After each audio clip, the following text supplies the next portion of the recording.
परमेश्वर के नाम की महिमा हो। फिर से एक और बार इस प्रकार परमेश्वर के चरणों पर परमेश्वर के वचन के साथ आने के लिए परमेश्वर ने हमारे जीवन में दिया हुआ इस सुंदर अवसर के लिए मैं प्रभु को धन्यवाद देता हूँ। पिछले एक हफ्ता प्रभु हम सबको संभाला, अपने पंगों के आड़ में हम हर एक व्यक्तियों को वो सुरक्षित रखा। मैं प्रभु को धन्यवाद देता हूँ। आइए हम वचन में हम जाएंगे। आज शाम की हमारी अध्ययन की शीर्षक इस प्रकार है, आप सब जानते हैं, परमेश्वर की सहायता को त्यागने का खतरा। काफी बार हमारे जीवन में क्या होता है, मसीह की जीवन हम बहुत विश्वास के साथ, बहुत खुशी के साथ, बहुत धीरज के साथ हम शुरू करते हैं, लेकिन कुछ जैसे साल बीत जाते हैं क्या होता है, हमारा विश्वास में कमी हो जाता है। हम परमेश्वर पर भरोसा करने से बदले हम लोगों को ऊपर भरोसा करना शुरू करते हैं। तब हमारे जीवन में हम पराजय को अनुभव करना शुरू करते हैं। काफी बार हम शुरू करते हैं एक सही आत्मिक जीवन को, लेकिन अंत में जैसे वचन कहते हैं, हम आत्मा से शुरू करते हैं और शारीरिक रूप में हम समाप्त करते हैं। शारीरिक रूप में हम समाप्त करते हैं। काफी बार ये बात हमारे जीवन में होते हैं। आइए आज शाम की हमारी मनन के लिए पढ़ेंगे दूसरा इतिहास का पुस्तक, उसका 16वां अध्याय, उसका 7, 8 और 9 आयतों को हम पढ़ेंगे। दूसरा इतिहास अध्याय 16, उसका 7, 8 और 9 पदों को हम पढ़ेंगे। उस समय हनानी दर्शी यहूदा के राजा आसा के पास जाकर कहने लगा, तूने जो अपने परमेश्वर यहोवा पर भरोसा नहीं रखा, वरन आराम के राजा ही पर भरोसा रखा है, इस कारण आराम के राजा की सेना तेरे हाथ से बच गई है। क्या कुशियों और लुबियों की सेना बड़ी न थी, और क्या उसमें बहुत से रथ और सवार ना थे? तो भी तूने यहोवा पर भरोसा रखा था, इस कारण उसने उनको तेरे हाथ में कर दिया। देख यहोवा की दृष्टि सारी पृथ्वी पर इसलिए फिरती रहती है कि जिनका मन उसकी ओर निष्कपट रहता है। उनकी सहायता में वे अपनी सामर्थ दिखाए। तूने ये काम मूर्खता से किया है, इसलिए अब से तू लड़ाइयों में फंसा रहेगा। Praise the Lord. यहूदा का राजा आसा का आत्मिक जीवन और आसा का भौतिक जीवन दोनों शुरुआत में बड़ी आशीषित था। परमेश्वर पर भरोसा रखते हुए आगे बढ़ा। उनका राज्य बहुत प्रबल हुआ। उनका राज्य के लोग शांति में रहना शुरू किया। वहां पे कोई युद्ध लड़ाई कुछ नहीं था। लेकिन जब उसका अंत के दिनों में वह पहुंचा, परमेश्वर से वो दूर हो गया। उसका पृष्ठभूमि यहाँ पे हम 7वां आयत 8वां आयत जब पढ़ते हैं, वहां पे इस प्रकार हम देखते हैं, पहले जब कुशियों और लुबियों को सेना बहुत बड़ा था, तुम एक छोटा राज्य है, तब तुम परमेश्वर पर भरोसा रखा। उतना बड़ा सेना से परमेश्वर तुमको बचाया, तुम्हारा देश को बचाया। लेकिन अंत में तुम्हारे जीवन में क्या हो गया, ये एक भविष्यवक्ता, परमेश्वर का भविष्यवक्ता आशा से सवाल करते हैं और कहते हैं, तूने ये मूर्खता की काम किया, क्योंकि परमेश्वर का दृष्टि सारी पृथ्वी पर इसलिए फिरती रहती है कि जिनका मन उसकी ओर निष्कपट रहता है। Praise the Lord. अब देखेंगे आशा का शुरुआत किस प्रकार था। काफी बार हम मसीह के जीवन में अच्छा शुरुआत को हम करते हैं, लेकिन जैसे साल बीत जाते हैं, हम सीनियर बन जाते हैं, हमारा आत्मीयता में कमी आ जाते हैं, हमारे विश्वास में कमी आ जाते हैं। हम सोचते हैं सारे बात हमारे जीवन में आने वाला परेशानी मुसीबत हम अपना अनुभव के साथ, अपना ताकत के साथ हम सोल्व कर सकते हैं। ये बात काफी लोगों के जीवन में ये अनुभव हो गया था। हम पढ़ेंगे उसका 14 अध्याय में, जब इस प्रकार हम देखते हैं 14 अध्याय का पहला और दूसरा आयत में आसा ने वही किया जो परमेश्वर का दृष्टि में अच्छा और ठीक था। मैं आपको कहा आसा यहूदा देश का राजा था। यहूदा देश में ऐसे राज्य लोग थे जो परमेश्वर के इच्छा के अनुसार अपना जीवन नहीं बिताया, जो परमेश्वर के विरोध में अपना जीवन बिताया।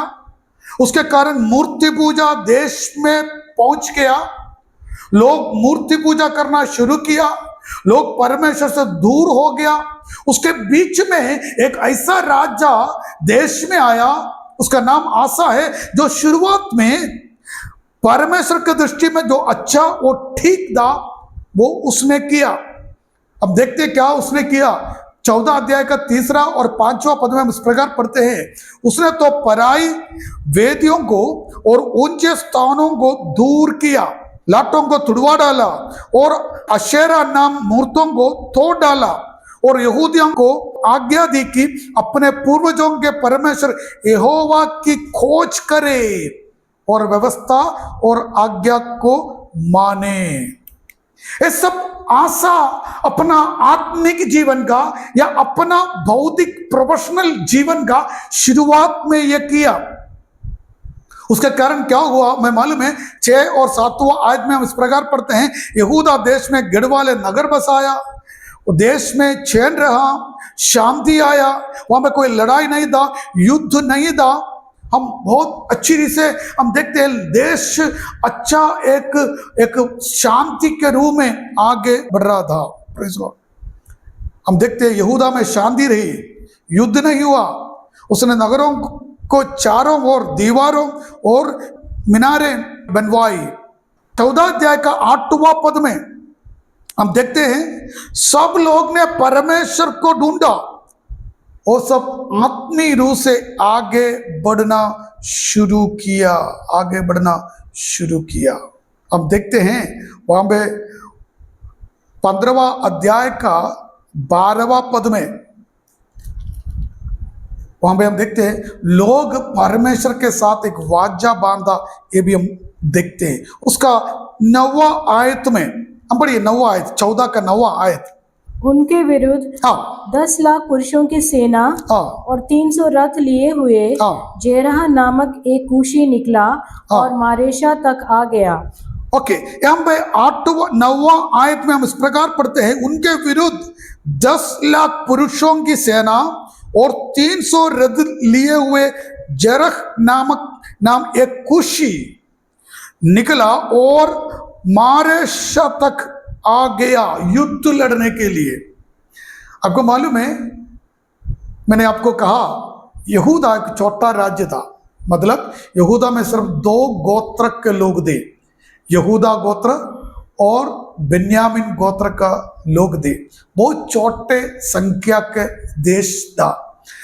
यहां पे उनके विरोध में 10 लाख पुरुषों की सेना और 300 रथों को लेकर कूश का राजा जेरह उसके विरोध में निकला। आपको मालूम है तब आशा के पास सेना कितना था? 8वां पद में लिखा है उनके पास केवल 5.5 लाख लोगों की सेना था। 5.5 लाख लोगों की सेना था आशा के पास। उससे डबल सेना किसके पास था? ये जेरह नामक कूशी के पास था। लेकिन आसा ने क्या किया मालूम है? वहां पे 11वां पद में हम इस प्रकार पढ़ते हैं, तब आसा ने अपने परमेश्वर यहोवा की दुहाई दिया और प्रार्थना किया, यहोवा जैसे तू सामर्थ्य और सहायता कर सकता है वैसे ही शक्तिहीन की भी हे हमारे परमेश्वर यहोवा हमारी सहायता कर, क्योंकि हमारा भरोसा तुझ पर हैं और तेरे नाम का भरोसा करके हम इस भीड़ के विरुद्ध आए हैं। हम देखते हैं परमेश्वर ने उनको विजय दिया। 5.5 लाख लोग लगभग 10.5 लाख लोगों के या 10 लाख से अधिक लोगों के ऊपर विजय पाया कर बाइबल में स्पष्ट रूप में हम पढ़ते हैं। जब उन्होंने जीत पाया, आगे बढ़कर हम देखते हैं 12वां आयत से लेकर हम पढ़ते हैं, वे सब एक जगह में इकट्ठा हो गया, परमेश्वर को बलि चढ़ाया। बलि चढ़ाने के बाद 15 का 12वां आयत में हम इस प्रकार पढ़ते हैं, वो परमेश्वर के उपस्थिति में एक वाजा बांधा। हम पढ़ेंगे 15 का 12 पद को। उन्होंने वाचा बांधी कि हम अपने पूरे मन और सारे जीव से अपने पूर्वजों के परमेश्वर यहोवा की खोज करेंगे। एक वाजा बांधा, परमेश्वर के साथ वाजा बांध कर आगे बढ़ने की निर्णय लिया। उसके कारण क्या है मालूम है? 15वां अध्याय का 2 पद में हम इस प्रकार पढ़ते हैं, वहां पे एक भविष्यवक्ता आकर उससे आशा से एक बात कहा। इस प्रकार कहते हैं, यदि तुम उनकी खोज में लगे रहो तब तो वो तुमसे मिला करेगा। इस प्रकार कहते हैं, जब तक तुम यहोवा के संग रहोगे तब तक वो तुम्हारे संग रहेगा। आज शाम के समय में आपसे मैं ये कहना चाहता हूं, जब तक मैं परमेश्वर के संग रहेंगे तब तक परमेश्वर हमारा संग रहेगा। यहां पर इस प्रकार लिखा, यदि तुम उसकी खोज में लगे रहो तब तो वो तुमसे मिला करेगा, परंतु यदि तुम उसको त्याग दोगे तो वो भी तुमको त्याग देगा। ये वचन पहले से परमेश्वर के भक्त के द्वारा या भविष्यवक्ता के द्वारा आशा को बताया था। इसके कारण आशा ने सब लोगों को यरूशलेम में इकट्ठा कर सब लोग परमेश्वर के लिए जो युद्ध में उन्होंने जो जानवरों को पकड़ा उसको लेकर वेदी में बलि चढ़ाकर परमेश्वर की उपस्थिति में एक वाजा बांध कर निर्णय लिया कि हम कभी भी परमेश्वर को छोड़कर हम नहीं जाएंगे। उसने निर्णय लिया, हम कभी भी परमेश्वर को छोड़कर हम नहीं जाएंगे। हम हमेशा हमारे जीवन में जो भी होते हैं हम परमेश्वर का खोज में रहेंगे, परमेश्वर का खोज में रहेंगे। उसके बाद भी हम देखते हैं उनका निर्णय कितना दृढ़ निर्णय था। हमें मालूम है उनका खुद का माँ, हम पढ़ते हैं वहां पे 16वां आयत में 15 का 16वां आयत में पढ़ते हैं, खुद का माँ जब एक मूर्ति को बनाया तब उसने खुद का माँ को रानी की पदवी से उनको हटाया। पढ़िए 16वां आयत, वरन आसा राजा की माका जिसने अशेरा के पास रखने के लिए एक घिनौनी मूरत बनाई, उसको उसने राजमाता के पद से, या हम रानी कहते हैं, राजमाता के पद से उतार दिया और आसा ने उसकी मूरत काट कर पीस डाली और किद्रोन नाले में फूंक दी। वहां पर स्पष्ट रूप में लिखा है उसका जीवन का, उसका राजा होने के बाद उनका जीवन का शुरुआत में उनका विश्वास बहुत दृढ़ था। उनका निर्णय परमेश्वर के हृदय के अनुसार था। वो कभी परमेश्वर का वचन से नहीं घटा। खुद का मादा को भी दंड देने के लिए, सजा देने की वो तैयार था। वो अपने मादा को राजमाता की पद से उसने हटाया। उतना निर्णय लेकर चलने वाला एक परमेश्वर का भक्त राजा, उसके जीवन में आखिरी में क्या हुआ वहां पे लिखा है 15वां अध्याय का 19वां पद में हम इस प्रकार पढ़ते हैं, लगभग 35 साल इसराइल में कोई युद्ध नहीं हुआ।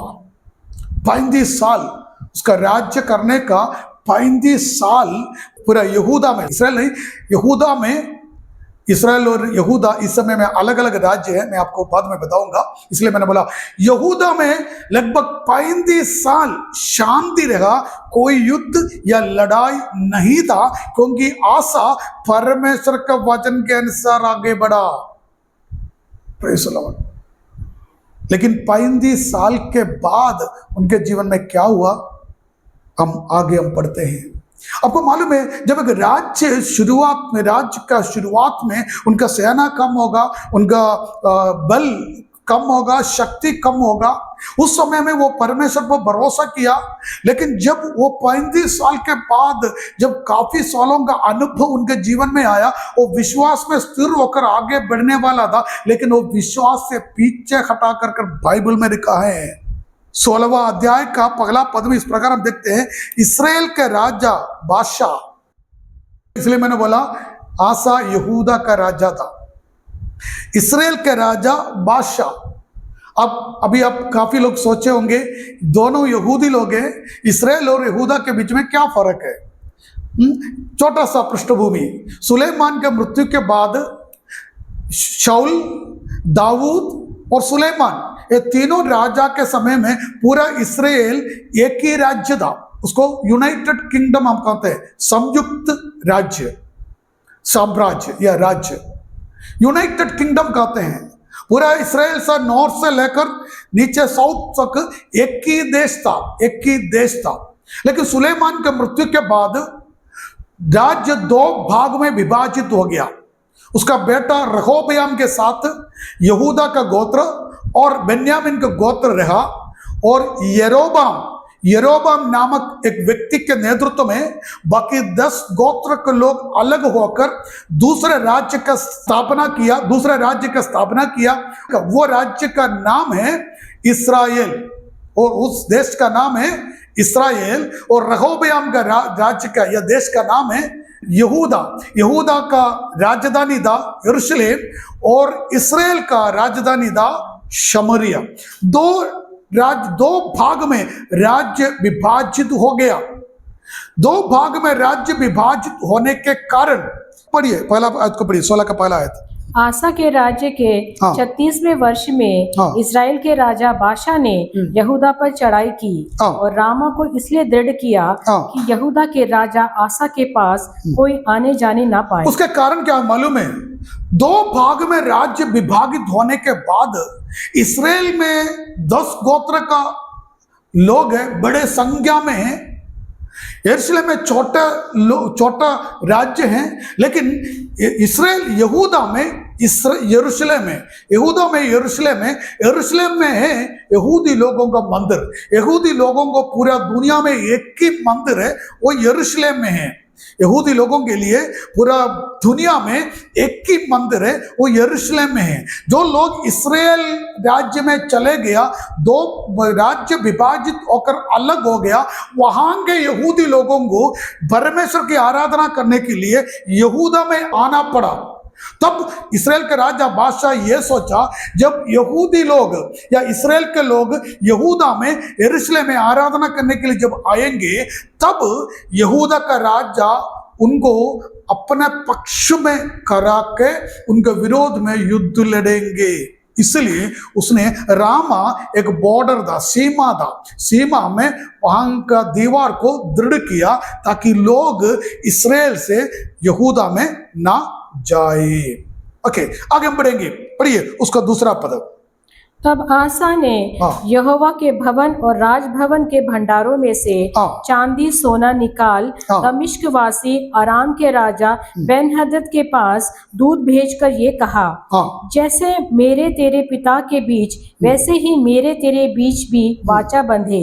देख, मैं तेरे पास चांदी सोना भेजता हूँ, इसलिए आ इस्राएल के राजा बादशाह के साथ की अपनी वाचा को तोड़ दे, ताकि वह मुझसे दूर हो। ओके, बस अभी हम देखेंगे आसा का पाप क्या था, क्यों वो परमेश्वर से दूर हो गया, या क्यों परमेश्वर उसके विरोध में आया।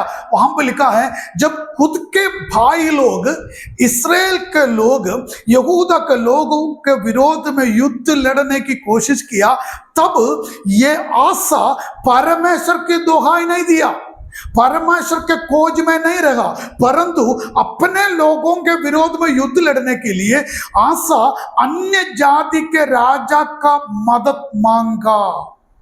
Praise the Lord. हमने देखा 14 अध्याय का 8वां पद में और 9वां पद में हमने देखा जब अन्य जाति के लोग युद्ध लड़ने के लिए लगभग 10 लाख से अधिक लोग युद्ध लड़ने के लिए उनका राजकाल का शुरुआत में उनके विरोध में आया, वो परमेश्वर को उपस्थिति में गया, परमेश्वर को खोज कर उनसे दोहाई दिया, परमेश्वर उनके जीवन में कार्य किया और उनको प्रबल किया, विजय दिया। लेकिन जब सालों बीत के जो लगभग 35 साल से ज्यादा हो गया है, तब उन्होंने जब उनके भाई लोग उनके विरोध में आया, परमेश्वर को उपस्थिति में जाकर परमेश्वर का मदद मांगने से बदले अन्य जाति लोगों के पास जाकर मदद मांगा। वो भी बाइबल में इस प्रकार लिखा है 2 पद में, परमेश्वर का भवन का जो सोने चांदी का बर्तन, और हम देखते हैं राजमहल का सोने चांदी का बर्तन को लेकर परमेश्वर का मंदिर का बर्तन पवित्र बर्तन है, सामग्री पवित्र है, का हर एक बात पवित्र है, उसको उठाकर अन्य जाति राजा को तोहफा दिया। वहां पे हम पढ़ते हैं वो परमेश्वर के पास नहीं गया, परमेश्वर का मदद नहीं मांगा, परमेश्वर को खोज में नहीं रहा, परंतु अन्य जाति के पास गया अपने लोगों के साथ युद्ध लड़ने के लिए। काफी बार हमारे जीवन में इस प्रकार का अवस्था होता है। हम शुरुआत करते हैं आत्मा में, तब हम बहुत प्रार्थना करते हैं, सब कुछ हम परमेश्वर से मांगते हैं, लेकिन जब हम सीनियर बन जाते हैं, हम सोचते हैं हमारा जो रिलेशन है, हमारा जो संबंध है लोगों के साथ, जो पकड़ है, हमारा जो अनुभव है, हमारा जो बुद्धि है, हमारा जो सामर्थ्य है, हमारे साथ जो सेना है और ताकत है, उसके साथ हम युद्ध में विजय पाएंगे, ये हम सोचते हैं। मतलब हम आत्मीयता में कम हो जाते हैं और हम शारीरिक या भौतिक बातों पर हम प्रबल होते हैं। Praise the Lord।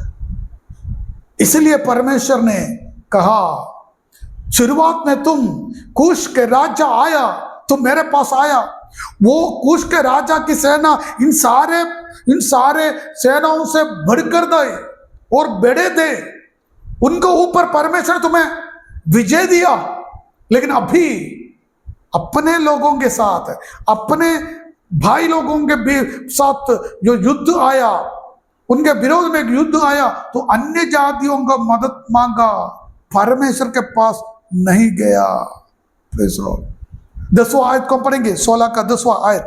तब आसा दर्शी पर क्रोधित हुआ और उसे काठ में ठुकवा दिया, क्योंकि वे उसकी ऐसी बात। जब परमेश्वर ने अपना दर्शी को या भविष्यवक्ता को उनके पास भेजा, वो मन फिराने के बदले उनको ऊपर क्रोधित हुआ कर बाइबल में लिखा है। Praise the Lord. उनका ऊपर क्रोधित हुआ, परमेश्वर का बातों को मानने के लिए अभी तैयार नहीं है। शुरुआत में सब कुछ परमेश्वर के बातों के अनुसार था, परमेश्वर के बातों के अनुसार चलने के लिए तैयार था, हर एक बातों के लिए परमेश्वर को उपस्थिति में जाता था, परमेश्वर के खोज में रहता था। लेकिन अभी क्या हुआ, परमेश्वर के पास नहीं गया, उसके बदले और ऊपर से जब परमेश्वर ने अपना भविष्यवक्ता को भेजकर उसकी गलती को उसको समझाया, तब वो परमेश्वर का भविष्यवक्ता के विरोध में क्रोधित हुआ और उसे कांट में ठोंकवा दिया कर बाइबल में लिखा है। काफी बार हमारा आत्मिक जीवन किस प्रकार होता है, हम काफी बार आत्मिक सीनियर बन जाने के बाद हम परमेश्वर से दूर होता है, परमेश्वर से दूर होता है, ये वापस आने के लिए तैयार नहीं था। Praise the Lord. वहां पे लिखा है वो अपने प्रजा लोगों को भी हानि पहुंचाया। जो लोग उनके साथ में 15वां अध्याय में हमने देखा, साथ रहकर परमेश्वर को बलि चढ़ाया और एक दृढ़ वाचा परमेश्वर को उपस्थिति में उनके साथ बांधा। वो वाचा क्या था, हम कुछ भी हो हम परमेश्वर का खोज में रहेंगे, परमेश्वर को छोड़कर हम नहीं जाएंगे। एक वाचा बांधता था, वो वाचा को भी उसने तोड़ दिया। वो वाचा राजा बांधा हुआ लोगों को ऊपर उसने हानि भी पहुंचाया, और परमेश्वर का भक्त जब उसको समझाया उसका गलती, वो उसको ऊपर क्रोध हुआ और उसे काट में टोकवा दिया। Praise the Lord। काफी बार हम परमेश्वर के उपस्थिति में आगे बढ़कर जब आशीष अनुग्रह पाने के बाद, हमारा स्थिति अच्छा होने के बाद, हमारा पुराना स्थिति बदलने के बाद, हम जब हमारा संबंध अच्छा होता है, हमारा ताकत अच्छा होता है, हमारा धन संपत्ति अच्छा होता है, हम परमेश्वर के पास जाना हम भूल जाते हैं या हम नगराते हैं, हम दूर हो जाते हैं। अपना मर्जी से, अपना ताकत से और अपना संबंध के साथ, अपना पकड़ के साथ आगे बढ़ने के लिए हम कोशिश करते हैं। गिनती के पुस्तक में हम इस प्रकार पढ़ते हैं, 21वां अध्याय में हम पढ़ते हैं, इसका 4-5 पद में, मार्ग के निमित्त लोगों को मन व्याकुल हो गया। हम परमेश्वर को उपस्थिति में क्यों नहीं जाते हैं? कारण नहीं है। यहाँ पे गिनती का पुस्तक में इस प्रकार लिखा है, मार्ग के निमित्त लोगों को मन व्याकुल हो गया। सालों से मरुभूमि में चल रहा है, मूसा के अगुवाई में चल रहा है, लेकिन मार्गों के निमित्त उनका मन व्याकुल हो गया। मार्गों का निमित्त मन व्याकुल नहीं होना चाहिए था, शरीर व्याकुल होना चाहिए था, सही ना। मार्गों के कारण हमारा शरीर कमजोर होता है, हम बलहीन हो जाते हैं, रोगी बन जाते हैं, हम थक जाते हैं, हम गिर जाते हैं। लेकिन बाइबल में हम पढ़ते हैं, इस्राएल लोगों का 40 साल की यात्रा में उनका कपड़ा नहीं फटा और उनका शरीर कमजोर नहीं हुआ, उनका चप्पल खत्म नहीं हुआ, उनके जीवन में शारीरिक बातों का किसी प्रकार का कमी नहीं हुआ, परंतु उनका मन कमजोर हो गया, व्याकुल हो गया। उसके कारण परमेश्वर ने उनके जीवन में जो भी किया उसको उसने भूल गया, उन्होंने उसको भूल गया। और परमेश्वर के जीवन में क्या कर सकता है ये भी उन्होंने भूल गया। आशा जब उनके विरोध में लोग खड़ा हो गया या उनके शत्रु आया, तब परमेश्वर के उपस्थिति में इसीलिए नहीं गया क्योंकि वो परमेश्वर को भूल गया, परमेश्वर के सामर्थ को भूल गया, और परमेश्वर उनके जीवन में क्या किया वो भी उसने भूल गया। काफी बार हम परमेश्वर के खोज में इसलिए नहीं होते हैं, इसलिए हम परमेश्वर को उपस्थिति में नहीं आते हैं क्योंकि हमारे जो अनुग्रह और आशीषों के कारण क्या होता है, हम परमेश्वर को भूल जाते हैं, परमेश्वर को भूल जाते हैं। आगे हम देखेंगे 12वां आयत में हम देखते हैं तब उसके जीवन में क्या हुआ। 16 का 12, आसा बीमार हो गया पर उसने प्रभु को नहीं ढूंढा। इस प्रकार लिखा है, अपने राज्य के 39वें वर्ष में आसा को पांव का रोग हुआ और वह रोग अत्यंत बढ़ गया, तो भी उसने रोगी होकर यहोवा की नहीं वैद्यों की ही शरण ली। अपने राज्य के 39वां वर्ष में आसा को पांव का रोग हुआ और वह रोग अत्यंत बढ़ गया, लेकिन आसा क्या लिखा है, परमेश्वर को नहीं ढूंढा।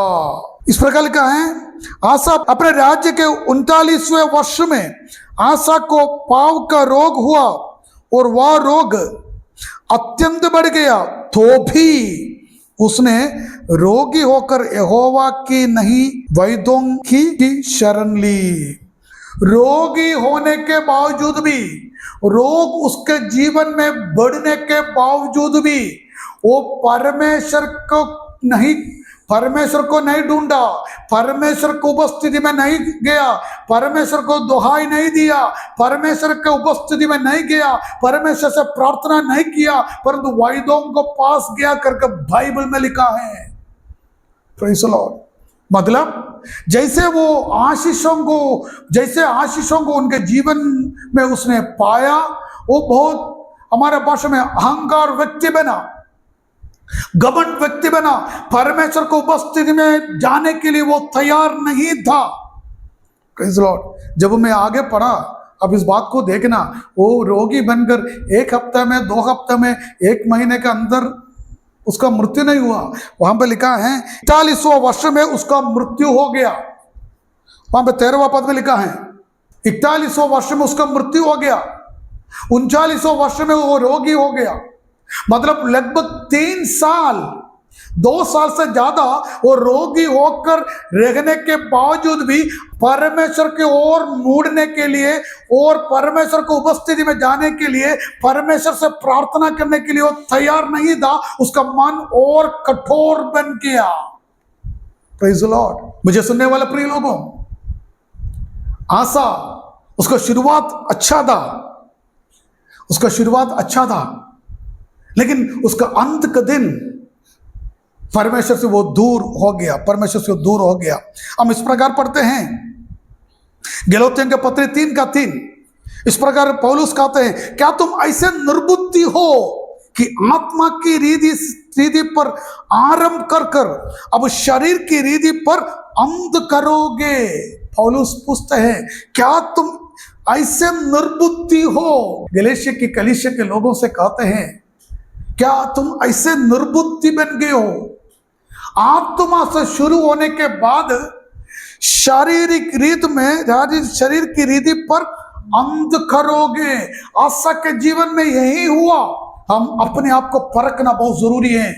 हम काफी बार आत्मिक जीवन जब शुरू करते हैं, हम बहुत गीत गाते हैं, प्रार्थना करते हैं, वचन पढ़ते हैं, हर एक आराधना में हम जाते हैं, लेकिन जब हम सीनियर बनते हैं, सीनियर होकर आगे बढ़ते हैं, हमारा आत्मीयता में कमी हो जाते हैं। लेकिन हमारे मसीहत में हम सीनियर बन जाते हैं, आत्मीयता में हम कमजोर हो जाते हैं। प्रार्थना का कमी काफी बार हमारे जीवन में भी होता है। प्रार्थना का कमी, वचन पढ़ने की कमी, आराधना का कमी हमारे जीवन में होते हैं। वो हमें परमेश्वर से दूर करेगा, वो हमारा मन को कठोर करेगा। इस बात हम समझना बहुत जरूरी है।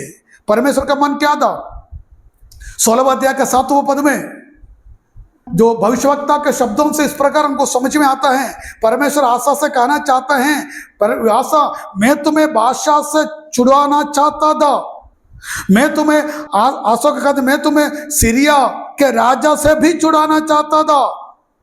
यहूदा छोटा राज्य था, 2 गोत्र का, मैं जानता हूं, लेकिन इसे बढ़कर लोगों से, इसे बढ़कर सेना से मैं तुम्हें छुड़ाया था, लेकिन तू मेरे पास नहीं आया, तू मुझे दुहाई नहीं दिया। Praise the Lord. तू मेरे पास नहीं आया, तू मुझे दुहाई नहीं दिया। ये क्या कहते हैं हमें? ये हमें कहते हैं, आप किसी भी परिस्थिति में हो, किसी भी और हर परिस्थिति में परमेश्वर पर भरोसा कर सकते हो। Praise the Lord. भले कि आपके पास कहीं और विकल्प हो, फिर भी या तो भी आपको परमेश्वर पर भरोसा करना होगा ही होगा।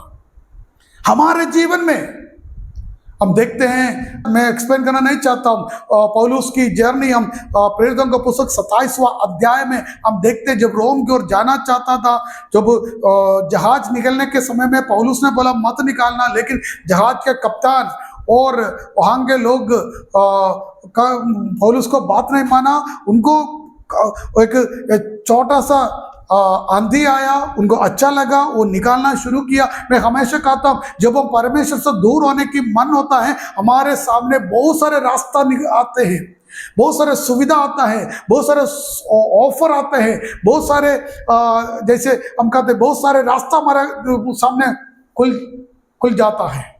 जब परमेश्वर से दूर होने के लिए अगर थोड़ा सा मन हमारा विचार हमारे मन में आते हैं, अगर थोड़ा सा विचार हमारे मन में आते हैं परमेश्वर से दूर होने के लिए, हमारे सामने हजारों द्वार खोलेगा, उसके लिए हजारों ऑफर आएगा, हमारे लिए सारे परिस्थिति अनुकूल होगा। मैं ये कहना चाहता हूं, आप हर परिस्थिति में और हर एक सिचुएशन में आप परमेश्वर पर भरोसा कर सकते हो।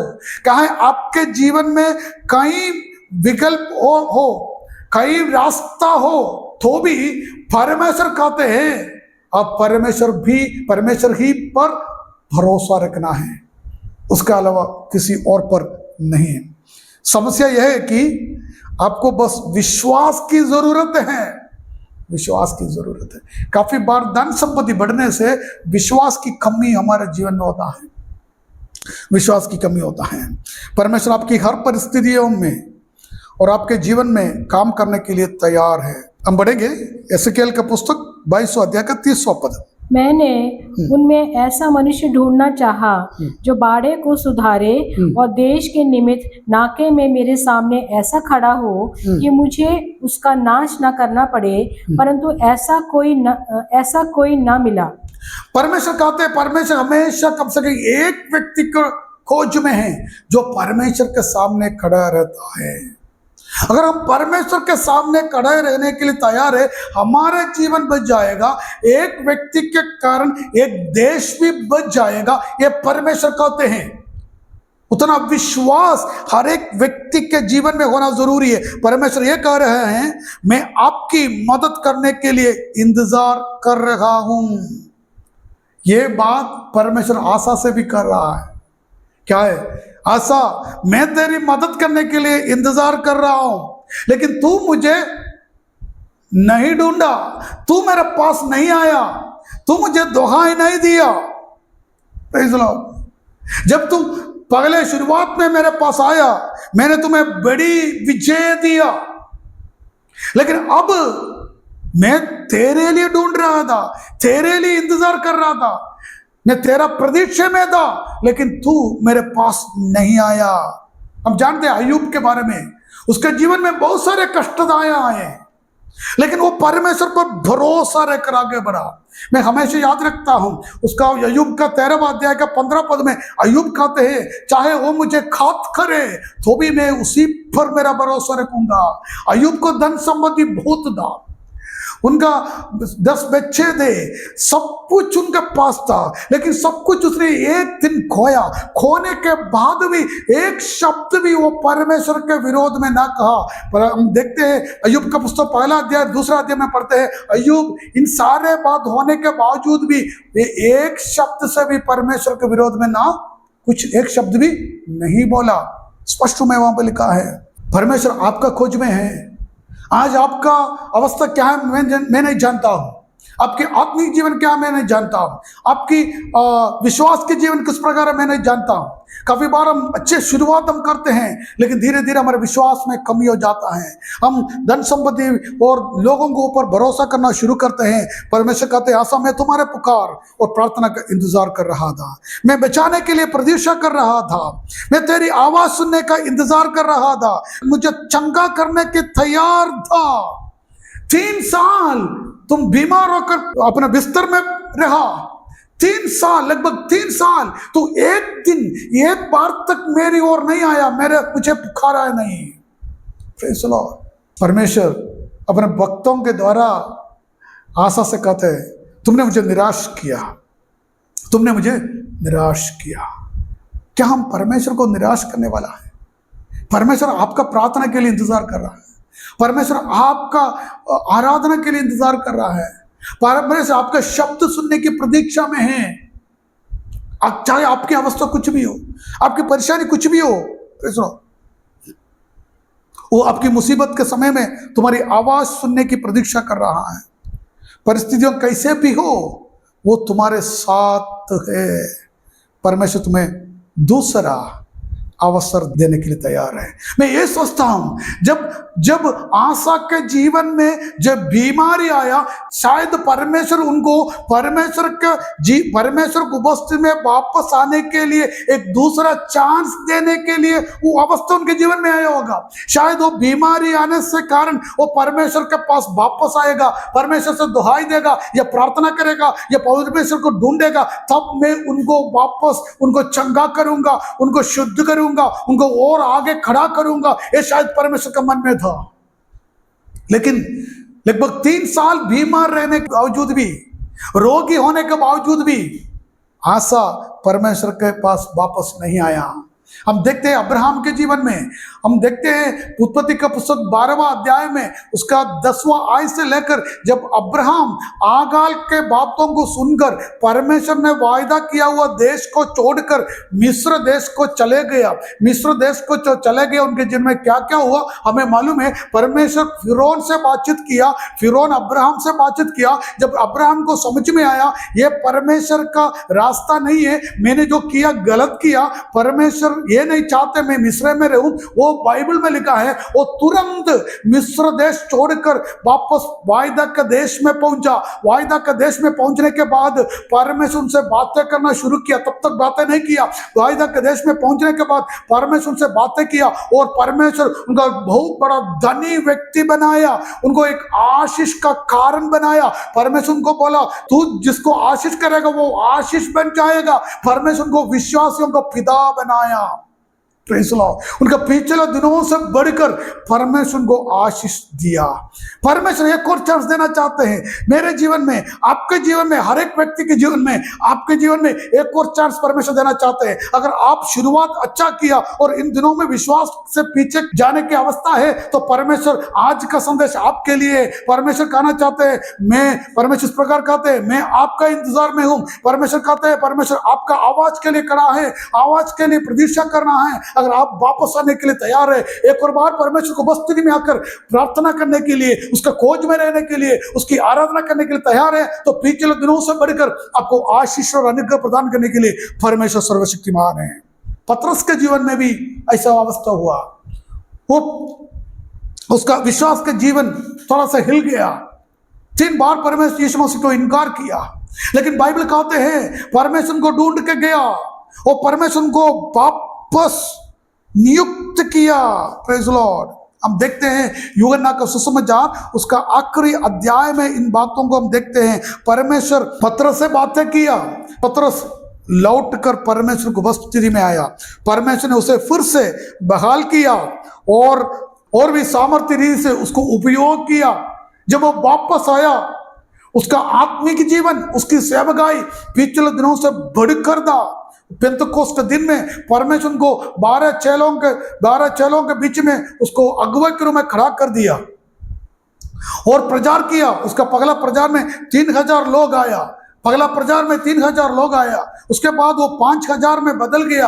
वो सामर्थ के साथ संगद्रिंग बैठक के सामने खड़ा हुआ और हम बाइबल में इस प्रकार पढ़ते हैं, जब वो चल रहा था लोग बीमार लोगों को सड़क में लाकर छोड़ दिया ताकि उसका छाया उनके ऊपर आने से वे चंगे हो जाए। उतना बड़ा आशीष परमेश्वर को दिया, उतना बड़ा सामर्थ के साथ परमेश्वर पतरस को इस्तेमाल किया जब वह वापस परमेश्वर को उपस्थिति में आया। Praise the Lord. मैं आपसे ये कहना चाहता हूं, आज की आपकी आत्मीय अवस्था क्या है मुझे मालूम नहीं है, आपका विश्वास किस प्रकार है मुझे नहीं मालूम है, लेकिन अगर आप वापस आने के लिए तैयार हैं तो पिछले दिनों से बढ़कर बड़े सामर्थ के साथ, बड़े शक्ति के साथ, बड़े अभिषेक के साथ परमेश्वर आपको इस्तेमाल जरूर करेगा। दूसरा राजा का पुस्तक 20वां अध्याय में, दूसरा राजा 20वां अध्याय पगला और दूसरा पद में हम एक राजा के बारे में पढ़ते हैं, हिजकिय्याह राजा के बारे में। हिजकिय्याह राजा को परमेश्वर के भक्त ने जाकर बोला, तुम मरने पर है, तुम्हारे घर को संभालो, सब कुछ ठीक करो, तुम मरने वाला है। लेकिन जब परमेश्वर की ओर से परमेश्वर का भक्त आकर, भविष्यवक्ता आकर हिजकिय्याह राजा से कहने से भी परमेश्वर के विरोध में एक शब्द भी हिजकिय्याह नहीं बोला, परंतु वो परमेश्वर की उपस्थिति में गया, अपना कमरे में जाकर वो परमेश्वर से दुहाई दिया, प्रार्थना किया। बाइबल इस पर हमें बताते हैं 15 साल और परमेश्वर का आयु को बढ़ा कर दिया। Praise the Lord. आपका हर एक अवस्था में, हर एक परिस्थिति में, चाहे मुसीबत हो, परेशानी हो, रोग हो, बीमारी हो, अगर परमेश्वर को उपस्थिति में आते हैं, क्योंकि परमेश्वर आपका आवाज के इंतजार में है, प्रतीक्षा में है, अगर परमेश्वर को उपस्थिति में आने के लिए तैयार है और एक और बार दुहाई करने के लिए तैयार है, तो परमेश्वर आपके जीवन में एक और अवसर, परमेश्वर आपके जीवन में पिछले दिनों से बढ़कर आशीष और अनुग्रह प्रदान करेगा। क्योंकि परमेश्वर किसी पूर्ण व्यक्ति के तलाश में नहीं है।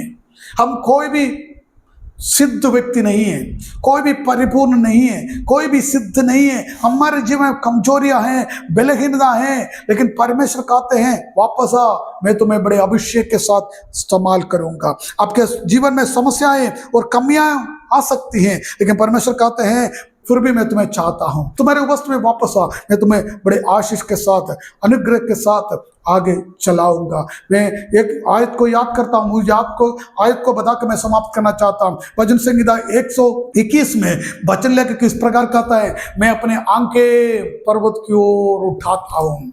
मैं हमेशा चर्च में एक आता हूं, वो शब्द इस प्रकार है, आंखें। मतलब जब परमेश्वर में आशीष देते हैं, अनुग्रह देते हैं, जब हमारे साथ अच्छे मित्र होते हैं, संबंध होते हैं, सारे सुविधा हमारे जीवन में होते हैं, तभी भी हमारे दोनों आंखें परमेश्वर की ओर होना चाहिए। एक आंख लोगों के ऊपर, एक आंख परमेश्वर के ऊपर नहीं, दोनों आंखें तभी भी परमेश्वर की ओर होना जरूरी है। तब परमेश्वर हमें आशीष और अनुग्रह प्रदान करेगा। मैं मेरा वाणी को यहां पर समाप्त करना चाहता हूं। आज आपका जीवन किस प्रकार है? हमारा विश्वास का जीवन किस प्रकार है? हमारे जीवन में हर एक व्यक्ति का आत्मिक जीवन का शुरुआत में बड़े अभिषेक के साथ, आत्मा की भरपूरी से और बड़े विश्वास के साथ, दृढ़ विश्वास के साथ हम शुरू करते हैं। हम हमेशा प्रार्थना करते थे, हमेशा आराधना करते थे, हर एक आराधना में शामिल होता थे, हम हर समय भजन पढ़ते थे, लेकिन आगे बढ़ते बढ़ते जाते हैं और हम सीनियर बन जाते हैं। विश्वास की कमी और प्रार्थना की कमी और भजन पढ़ने की कमी, आराधना की कमी हमारे जीवन में होते हैं। परमेश्वर कहते हैं, मैं आपके इंतजार में हूं, आप एक और बार मेरे उपस्थिति में वापस आए। जो आशा के जीवन में हुआ, हमारे जीवन नहीं होना है, क्योंकि आशा अगर परमेश्वर बस में वापस आते और साल, काफी और साल और जीवित रहते, लेकिन वो वापस आने के लिए तैयार नहीं था। उसका मन उसने कठोर कर दिया। वो परमेश्वर पर भरोसा रखने से बदले वो वैद्यों के ऊपर, डॉक्टर्स के ऊपर भरोसा कर परमेश्वर को छोड़ दिया। आज हमारा जीवन किस प्रकार है?